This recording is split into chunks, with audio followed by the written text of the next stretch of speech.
Bonjour à tous, on se retrouve dans un nouveau format, Rhinox Sub 180, une capsule, un complément et moins de 3 minutes pour démêler le vrai du marketing. Aujourd'hui, on va s'attarder sur l'ashwagandha.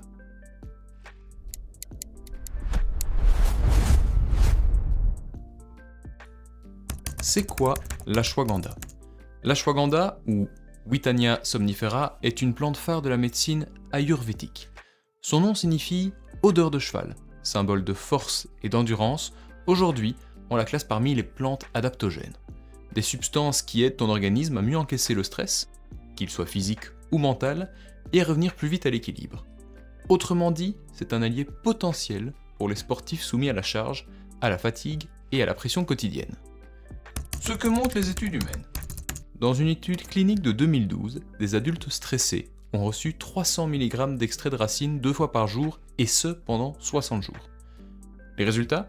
Il y a une baisse nette du stress, de l'anxiété, de la dépression légère et surtout du cortisol, qui est la principale hormone du stress. Une méta-analyse plus récente, regroupant une douzaine d'essais, confirme les effets de l'ashwagandha. Ce dernier permet une diminution du stress et de l'anxiété et une amélioration de la qualité du sommeil. Chez les sportifs, une autre revue scientifique montre aussi des gains de force, de VO2 max et de récupération comparés au placebo.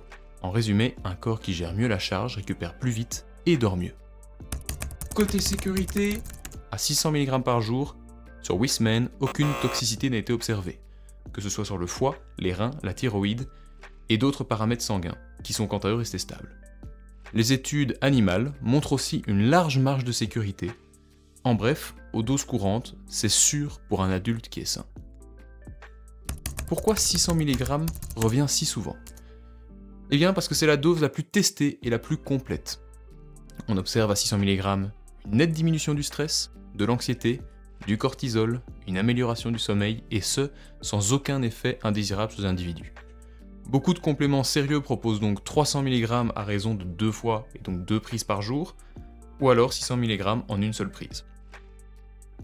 Très souvent, on voit parler des appellations KSM66, Sensoril ou même Shoden. Que choisir? Ces noms désignent des extraits standardisés. Le plus documenté, c'est le KSM66, qui est issu uniquement de la racine et contient environ 5% des withanolides, qui sont les composés actifs. Les autres, le Sensoril ou le Shoden, sont plus concentrés, mais dosés plus bas. Il s'agit de la même plante, c'est la même logique, mais les concentrations sont différentes et ce pour un même effet. Ça ne remplacera en rien une bonne alimentation, de bons entraînements, ainsi qu'un sommeil de qualité. Cependant, si ces bases sont déjà mises en place, ça peut servir de levier qui peut te propulser davantage. Dans le cas où tu présentes déjà une pathologie, réfère-toi d'abord à un médecin avant de te lancer sur ce genre de traitement. C'était Rhinox Sub 180 sur l'ashwagandha. On se retrouve très vite pour valider ou démonter un nouveau complément. Ciao!